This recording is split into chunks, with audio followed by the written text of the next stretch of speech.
రెండు విషయాలు గుర్తుపెట్టుకో తమ్ముడు. నువ్వు దేవుని సన్నిధికి వచ్చి దేవుని దగ్గర కూర్చొని కొన్ని విషయాలను గురించి నువ్వు మొత్తుకున్నప్పుడు, మొర్ర పెట్టినప్పుడు దేవుడు వినిపించుకోనట్టు ఉంటే, నీకు ఆన్సర్ రాకుంటే దేవుడు వినలేదు అని నువ్వు అనుకోవద్దు. వినలేదు అని నువ్వు అనుకోవద్దు. నీకు చెవులు ఇచ్చింది ఎవరు? వాటితో ఏం చేస్తావు? నువ్వు వింటావు. వినటానికి నీకు చెవులిచ్చిన వాడికి వినబడదా? కానీ పట్టించుకోనట్టు దాటి వెళ్ళిపోతున్నాడు అంటే నిన్ను వదిలేశాడని అర్థం కాదు. ఇక ఎప్పటికీ నిన్ను పట్టించుకోవడని అర్థం కాదు. వినబడినట్టు ఏమీ ఆన్సర్ లేకుండా ఉన్నాడు అంటే వదిలేశాడని అర్థం కాదు. పిచ్చిదానా, నీకు చెవులు ఇచ్చినోడు వినుకుంటాడా? నీకు నోరిచ్చినోడు ఆయన మాట్లాడకుండా ఉంటాడా? నీకు చేతులు ఇచ్చినోడు తన చేతితో నీకు సాయం చేయకుండా ఉంటాడా?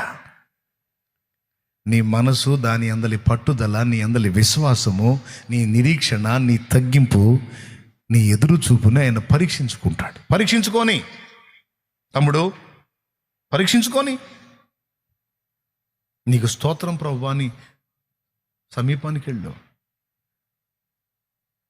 నువ్వు వినటం లేదు అని నేను అనుకోను ప్రభా, నువ్వు వినట్లేదు అని నేను అనుకోను. నాకు చెవులు ఇచ్చినోడివి, నువ్వు వినవా? నువ్వు వింటావు, కానీ ఎందుకో మౌనంగా ఉన్నావు. దేవా, నన్ను పరీక్షిస్తున్నావా? వెంటనే సహాయం పొందడానికి అర్హుడిని కాదా, అర్హురాల్ని కాదా?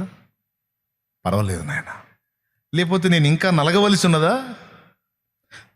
నా ఆర్తధ్వనులు ఇంకా నీ చెంతకు చేరవలసి ఉన్నదా? పర్వాలేదు నాయన, నేను నిన్ను తృణీకరించను. నీ దయ కోసం, నీ కృప కోసం నేను కాచుకుంటాను.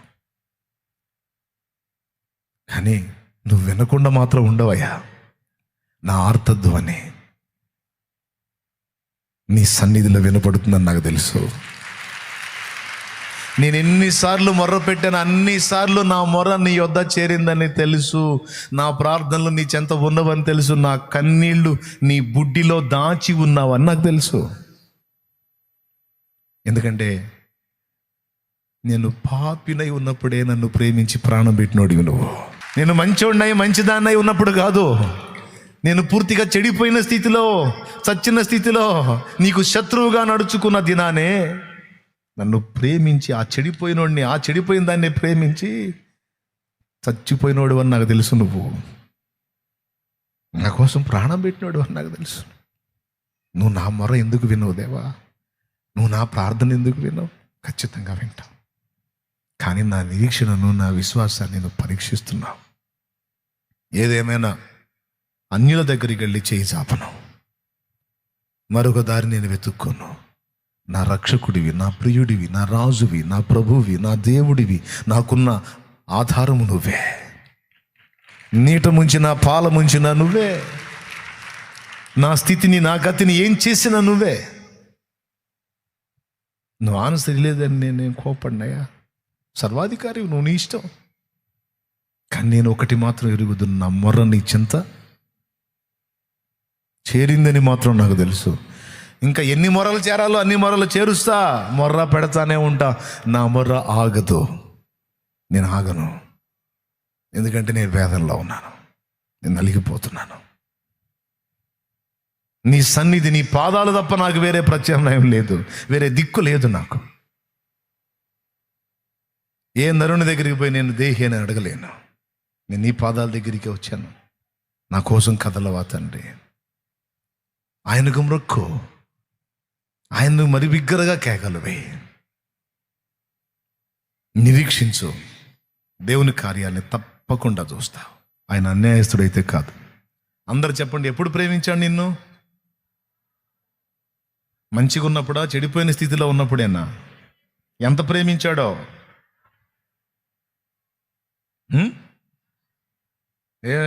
ఇంత డబ్బు మూట ఇస్తావనే అయ్యేం చేసుకుంటాడు ఆయన? లేకపోతే ఆయనకి ఏం తెగేస్తావని?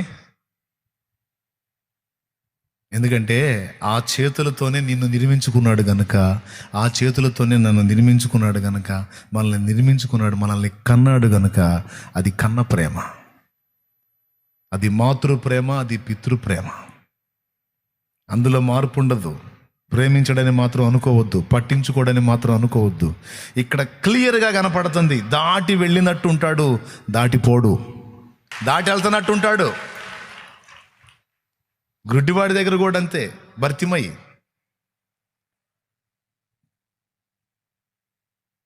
దావీదు కుమారుడా నన్ను కరుణించు అయ్యా అని కేకలేస్తుంటే చక చక చక చక వెళ్ళిపోతున్నాడు. ఇంకా పెద్దగా కేకలేసాడు. కేకలు మానలా. కొంతమంది వచ్చి అడుక్కునేవాడు కదా, ముష్టోడు కదా, నర్మే ఏదో గౌ కేకలేస్తున్నా.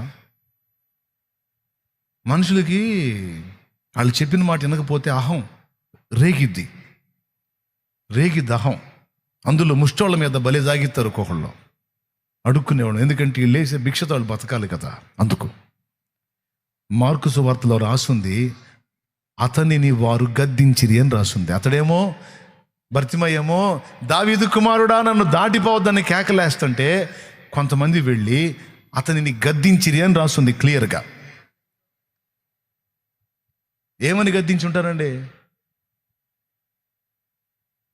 ఫస్ట్ అరవా నోర్మై ఆయన వెళ్ళిపోయాడు, దూరం వెళ్ళాడులే అంటే వాళ్ళు చెప్పిన మాట విని ఆడు మౌనంగా ఉంటే వాళ్ళకి అవమానం లేదు. వాడేం చేశాడు తెలుసా? ఇంకా పెద్ద కేకలేశాడు, దావీదు కుమారుడా అయ్యా అయ్యా అయ్యా నీకోసమేనయ్యా ఎదురు చూస్తున్నాను, నన్ను దాటిపోతున్నావా అయ్యా ఉన్నాడని తెలియదా? నీకోసమే ఒకడు ఎదురు చూస్తున్నాడని తెలియదా? నీకోసం ఒక గుండె కొట్టుకుంటుందని తెలియదా? దావీదు కుమారుడా యేసు నీవు తప్ప నాకీ లోకంలో ఎవరున్నారయ్యా, నీకు తప్ప నాలో ఎవరికి చోటే లేదయ్యా. దావీదు కుమారుడా నన్ను దాటిపోకయ్యా, నజరేతువాడ నన్ను విడిచిపోకయ్యా. దావీదు కుమారుడా నన్ను దాటిపోకయ్యా, నజరేతువాడ నన్ను విడిచిపోకయ్యా. నీవు తప్ప నాకీ లోకంలో ఎవరున్నారయ్యా, నీకు తప్ప నాలో ఎవరికి చోటే లేదయ్యా. దేవునికి మహిమ. వాళ్ళు కోపగించుకుంటున్నారు. ఇప్పుడు ఆయన పోతున్నాడు, ఆడి బాధ ఏదో ఆడు అరుచుకుంటున్నాడు. వీళ్ళకి వచ్చిన బాధ ఏందండి? గద్దించారంట. ఎందుకంటే పరుగు పోయింది. వీళ్ళు నోరు ముయ్యమన్నప్పుడు ఆడు ముయ్యలా, వీళ్ళ అహం దెబ్బతింది.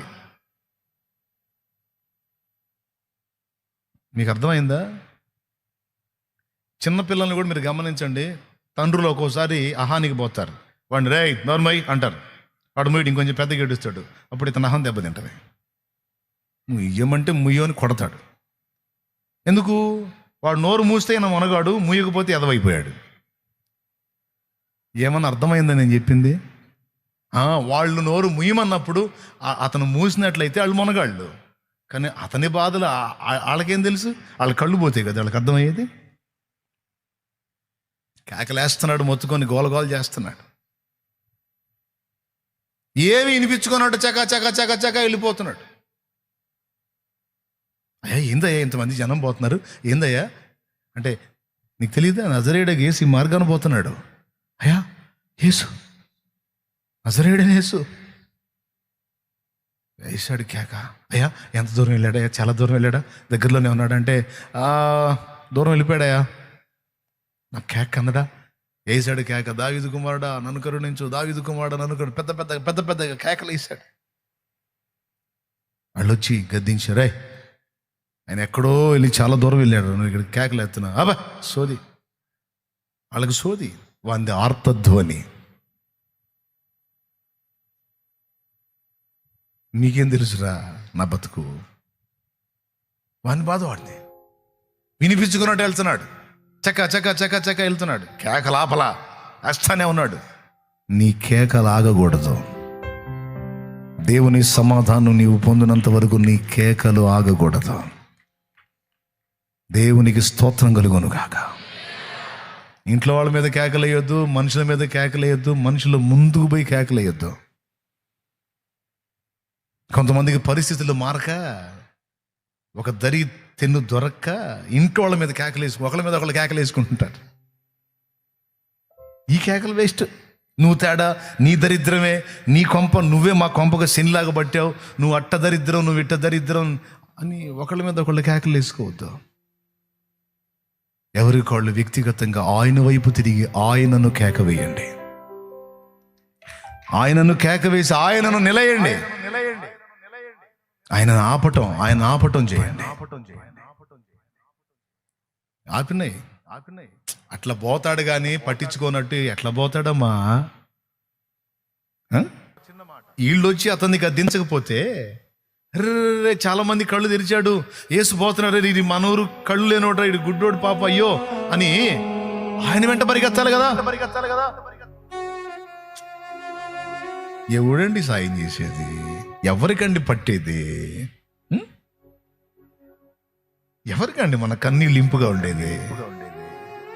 ఎవరికండి మన కన్నీళ్లు చూసి గుండె గదిలేది? విసుగండి, విసుగు.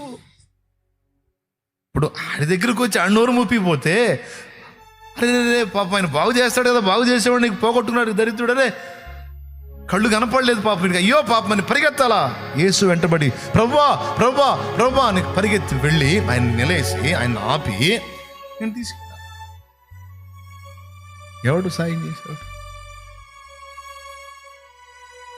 పోయేవాడి ముందు కర్ర అయితే అడ్డం పెడతారు, అరే గుడ్డడా అని అయితే అంటారు. ఆ రోడ్డు మీద తడవలు ఆడుకుంటూ పోతుంటే ఆ పశువులు ఏవో ఎదురుగా వచ్చి తగులుతూ ఉంటే ఆడు కింద పడతారు, పడ్డాడు అని నవ్వుకొని ఎగతాళి చేస్తారు. ఆడి గుంట ఏదో మెరకేదో అర్థం కాక ఆ తడవలు ఆడుతా తడుపోయి గుంటలో పడితే అరే ఇడు గుడ్డోడు పడ్డాడు ఎగతాళి చేస్తారు. అరే కనికరం వాడికి రా నాయన. చెప్పనా, నువ్వు ఏడిస్తే కొంతమందికి విసుగు తమ్ముడు, నువ్వు ఏడిస్తే కొంతమందికి చీదరమ్మా, నువ్వు ఏడిస్తే కొంతమందికి ఇబ్బంది. నీ ఏడుపును చూసి కనికరపడరు, గద్దిస్తూ ఉంటారు, నీ నోరు మూపియటానికి ట్రై చేస్తూ ఉంటారు. ఆ నోరు మూపియటం కాదు, అని పక్షంగా పోయి కేక వేయాలి. ఆ నోరు మూపియటం కాదు, అని పక్షంగా ప్రభువా అయ్యో పాపం గుడ్డోడయ్యా అయ్యా గుడ్డోడని కేక వేయాలి.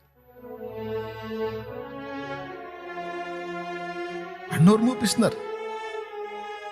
వాళ్ళ మాటలు నిజంగా నోరు మూస్తే ఇక జీవితాంతం అదే బతుకులో ఉండేవాడు. కడుపులో మండింది వానికి కూడా, తెలియగలడు వాడు, తిక్కలోడు కాదు. కడుపులో మండిపోయి రే నా మీద జాలి పడేవాళ్ళరా మీరు, నా మీద కనికర పడేవాళ్ళ మీరు, ఆయన కళ్ళు లేనుండ్రా, ఆయన ఎక్కడున్నాడు నాకు తెలియదు, పుండ్రా ఇక్కడ ఒక జీవోత్సవం ఉందని చెప్పండి రా, చావలేక బతకలేక జీవశవమై ఉన్నవాడు ఒకడు ఉన్నాడని చెప్పండి రా. మీరు ప్రేమ గలవాళ్ళు అయితే నా నోరు మూపిస్తారా?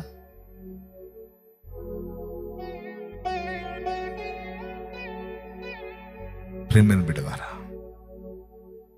నీ ఇంట, నీ సమీపంలో, నీ సమాజంలో, నీ దగ్గర వేదనతో, బాధతో, దుఃఖంతో ఆక్రోశించే వాళ్ళు ఉండొచ్చు. వాళ్ళ నోళ్ళు మూపిస్తున్నావా? లేకపోతే వాళ్ళ పక్షంగా పోయి ప్రభువా వాళ్ళు దీనులు ప్రభువా అంటున్నావా? నువ్వు ఏ ప్లేస్ తీసుకున్నావు? నువ్వు సోదాపడి నోళ్ళు మూపించే ప్లేస్ తీసుకున్నావా? లేకపోతే అలా పక్షంగా పోయి ప్రభువా అని కేక వేసే ప్లేస్ తీసుకున్నావు? ఏ ప్లేస్ తీసుకున్నావు? దీనుని చూసినప్పుడు నీ గుండె కదులుతుందా? నశించిపోతున్న ఆత్మలను చూస్తున్నప్పుడు నీ ఆర్తధ్వని ఆకాశాన్ని అంటుతుందా? అయ్యో ప్రభువా ఆత్మల నాయన అంధకారంలో ఉన్నారు, గుడ్డివారై ఉన్నారు ప్రభువా, వారి గతి ఏమిటి అని నీ కళ్ళు కన్నీళ్లు కారుతున్నాయా? నీ కళ్ళు చెమరుస్తున్నాయా? నువ్వు ఏ ప్లేస్ తీసుకున్నావు? ప్రజల పక్షంగా, దీనుల పక్షంగా గద్దించి వాళ్ళకు వచ్చే ఆ కృపను పోగొట్టే ప్లేస్ తీసుకున్నావా? లేకపోతే వాళ్ళ కోసం పరిగెత్తే నిలయసేస్తే ప్లేస్ తీసుకున్నావా? కడుపులో మండిపోయింది, ఆయన ఆపకుండా నన్ను ఆపుతారిందిరా. మీరు ఆపాల్సింది ఆయన్ని రా, కళ్ళున్నోళ్ళు రా, మీరు పరిగెత్తాలి, మీరు పరిగెత్తగలరు. నేను ఎట్టున్నాడని పరిగెత్తేదిరా. ఇవన్నీ ఆయనకి తెలుసు.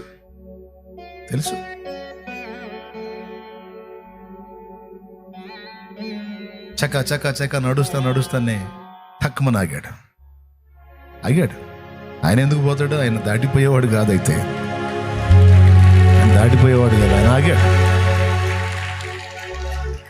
చకాచకా నడుస్తా ముందుకెళ్ళిపోయేవాడు ఆగాడేంటి?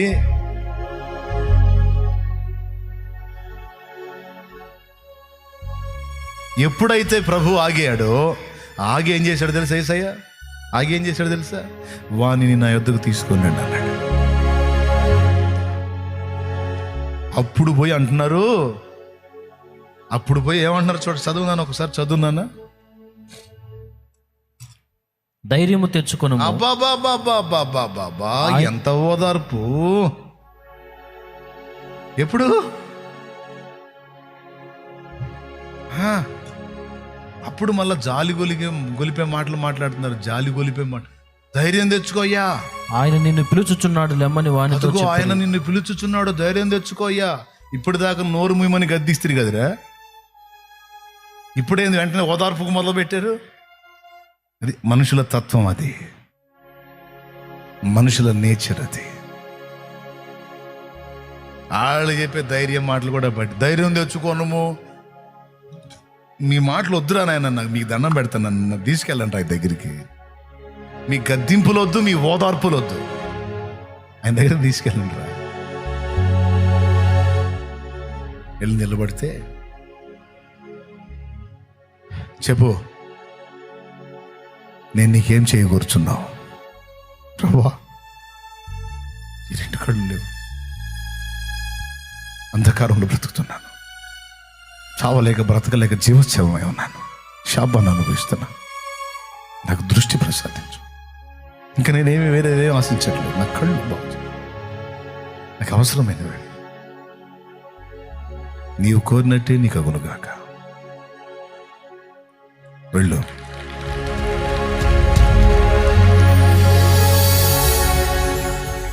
రెండు అడుగులు వేసాడు, 2 కళ్ళు కనపడ్డాయి, చూపు వచ్చేసింది. లేఖనంలో ఏం రాసినంటే, మార్కు సువార్తలో, అతడు ఆయన వెంబడి వెళ్ళినాం. బాగుపడ్డాక ఇందాక మాట్లాడారు వాళ్ళ దగ్గర పోలా, యేసుతో కూడా వెళ్ళాడు. యేసుని వెంబడించడం మొదలు పెట్టాడు. దేవునికి స్తోత్రం కలుగునుగా. హల్లెలూయా. అందుకు వెళ్ళు, యేసు అంటున్నాడు, అందుకు యేసు నీవు వెళ్ళుమో, నీ విశ్వాసము నిన్ను స్వస్థపరిచిందని చెప్పాను. ఇక్కడ కూడా విశ్వాసాన్ని గురించే మాట్లాడాడు. ఆమె దగ్గర కూడా, అమ్మా నీ విశ్వాసం గొప్పదన్నాడు. ఎందుకు తెలుసా? వాళ్ళ పట్టుదల, వాళ్ళ మొండితనం, ఎవరిని లక్ష్య పెట్టని, అవమానాలను లక్ష్య పెట్టని, వ్యతిరేక స్వరాలను లక్ష్య పెట్టని వారి విశ్వాసం, వారి మొండితనం ఆయనకు నచ్చింది. ఇక్కడ మెచ్చుకున్నాడు, అక్కడ మెచ్చుకున్నాడు. ఆయనకి హృదయాలు తెలుసు, మనుషులకి ఏం తెలుసు? ప్రియరా, ఎంత జ్ఞానంగా ప్రవర్తించిందో చూడండి. నాకు తెలిసి అంత ఒక 5 నిమిషాల సన్నివేశం అది. నాకు తెలిసి ఒక 5 minutes లేదా ఒక 10 నిమిషాల సన్నివేశం జరిగి ఉంటుందేమో. యేసు ప్రభుకి ఆమెకి జరిగిన మాటలతో మనం అంచనా వేస్తే. కానీ మన బ్రతుకాలానికి ఉపయోగపడేటువంటి ఒక మంచి విషయం, ఒక మంచి పాఠం అందులో ఉంది. సమస్యను గుర్తుపట్టడం, దానికి పరిష్కారం ఎక్కడుందో అంచనా వేయటం, ఆ పరిష్కారాన్ని ఇచ్చేటువంటి దేవుని పాదాల దగ్గరికి వచ్చి అతిశయాన్ని చూపి దాటి వెళ్ళకపోవటం, మొండికి పడి ఆయన వెంటాడటం, ముఖం మీదనే ఆయన తృణీకరించిన, తిరస్కరించిన, పట్టించుకున్నట్టుగా వ్యవహరించిన, మ్రొక్కి బ్రతిమాలుకోవటం దేవుణ్ణి ఆకర్షించింది. ఒక్కొక్క పాఠం ఉంది ఆమె దగ్గర. ఆమె చేసిన ప్రతి స్టెప్ ఒక పాఠమే, ఆమె చేసిన ప్రతి క్రియ ఒక పాఠమే. ఎందుకంటే నా ప్రభు ఆమెకి అక్కడ కూతుర్ని స్వస్థపరచడం కాదు, చరిత్ర పుటలలో, పరిశుద్ధ గ్రంథములో ఆమె స్టోరీ వచ్చేటట్టు చేశాడు. దాదాపు 2000 సంవత్సరాలుగా ఆమె చరిత్రని ధ్యానం చేస్తూనే ఉన్నారు. ఆమె చరిత్ర వినబడుతూనే ఉంది. మరి గొప్పది కాదు? గొప్పది. అమ్మా నీ విశ్వాసం గొప్పది అన్నాడు. మరి గొప్ప విశ్వాసాన్ని మీరు కనపరుస్తారా? ముందు చెప్పిన విషయాలు గుర్తున్నాయా? సమస్య ఒకటైతే సమస్య ఇంకొకటి అని మీరు అనుకోవద్దు, మోసపోవద్దు. అసలు సమస్య ఏమిటో తెలుసుకున్నట్లు దేవుని ముందు కనిపెట్టుట అనేది మానొద్దు. సమస్యను ఒకవేళ నువ్వు తెలుసుకున్నట్టయితే దాని పరిష్కారం కూడా ఆయన దగ్గరే ఉంటుందని మర్చిపోవద్దు. మూడవది, దేవుని సన్నిధికి వచ్చినప్పుడు, దేవుని ముందుకు వచ్చినప్పుడు అతిశయాలు ప్రదర్శించొద్దు. విజ్ఞాపనకు జవాబు రాలేదు అని వెనుక తిరగొద్దు. ఏమండి, ఇది మూడవదిగా చెప్పాను ఇందాక. ప్రార్థనకు జవాబు రాలేదు అని వెనదిరగొద్దు, మానొద్దు. ఆయన నిన్ను పరీక్షిస్తుండొచ్చు, కనిపెడుతుండొచ్చు. నీ ఓర్పుని, నీ సహనాన్ని, నీ నిరీక్షణను, నీ విశ్వాసాన్ని పరీక్షిస్తుండొచ్చు. దానియేలు విశ్వాసం 21 దినం పరీక్షింపబడింది. పరీక్షింపబడిందంటే అడ్డగింపబడింది. అక్కడ దేవుడు కూడా అబ్జర్వ్ చేస్తున్నాడు దానియేలు అసలు ఎంతవరకు ఉంటాడని. 21 రోజు దూత రాకపోతే అట్లనే ఉన్నాడు. ఆన్సర్ రాలేదులే, దేవుడు చెప్పదలుచుకోలేదేమో అని లేచి వెళ్ళి తన విధుల్లోకి వెళ్ళలా. తప్పకుండా దేవుడు జవాబిస్తాడు. ఏదో జరిగింది, నాకు దర్శనం చూపించిన దేవుడు దాని వివరణ చెప్పకుండా ఉంటాడా? ఇస్తాడు. మొత్తానికి దాని వివరణలో ఏదో మర్మం ఉంది, అది నాకు అందకుండా చేయడానికి శత్రువు కుట్ర చేస్తున్నాడు. నేను ఇప్పుడు ప్రార్థన, ఒకవేళ దానియేలు ప్రార్థన మాని లేచి వెళ్ళిపోయినట్టయితే దూత కిందకు వచ్చేవాడా, పైకి వెళ్ళిపోయేవాడు? మళ్ళీ మీరు చెప్పండి. దానియేలు ఏందబ్బా ఇంకా రాలేదని ఒక వారం రోజులుండి, ఏదో నేను అడుగుతున్నాను దేవుడు జవాబు ఇవ్వలేదని ప్రార్థన ముగించి అతను లేచి వెళ్ళినట్లయితే దూత రావడానికి అవకాశం ఉండేదా? కిందికి వచ్చేవాడా దూత? గాబ్రియల్ దూత పైకి వెళ్ళిపోయాడా? యా, దేవుడు గాబ్రియల్ని పంపించాడంటేనే అర్థం ఏంటో తెలుసా? ఆన్సర్ వచ్చిందాక దానియేలు లేవడని దేవుడికి తెలుసు. అది ఆయన ఎరుగును కదా. 21 రోజు కాదు, ఇంకా 14 రోజులైనా సరే కూర్చుంటాడు. మొండోడు మామూలుడు కాదు. దానియేలు అంటే నాకు బహుప్రియుడు. నీకు ఆన్సర్ రాకపోతే ఎందుకు వదిలేస్తావు ప్రార్థనని? అలాగే చెప్తున్నాను, అన్ని విషయాల కోసం ప్రార్థన చేయటం ఉంది, ఒకే అంశం కోసం పోరాటం కూడా. అది దేవుని ముందు పెట్టి ఆ ఒకే విషయాన్ని సాధించేంత వరకు పట్టు వదలక ప్రార్థన. నీ పిల్లలది కానీ, నీ ఫ్యామిలీ ఏది, నీ ప్రయత్నాలు కానీ, తమ్ముడు నీది ఏదైనా సరే రోజు గోజాడు. ఇసుగు పుట్టాలి ఏసైకి రోజు. నాకు తెలియదు దాని సంగతి తేల్చని కూర్చో. ఖచ్చితంగా నీకు అటో ఇటో తేల్చకపోతే అప్పుడు అడుగు. ఆయన ఉన్నవాడు, ఆయన సజీవుడు, ప్రార్థనకు జవాబు ఇచ్చేవాడు. ఖచ్చితంగా తెలుస్తాడు. నేను చాలా పొందుకున్నాను. ఒక దర్శనం కోసం కాచుకుంటే 3 విధముల నాకు ప్రయోజనాన్ని చూపించి నడిపించాడు.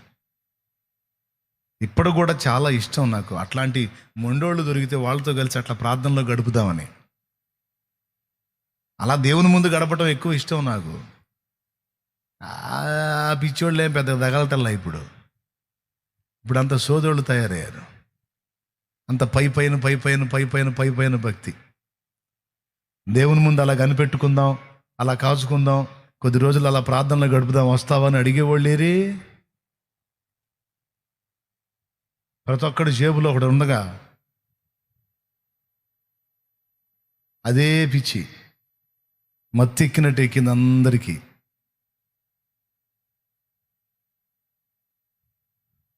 ఆలోచన చేయండి.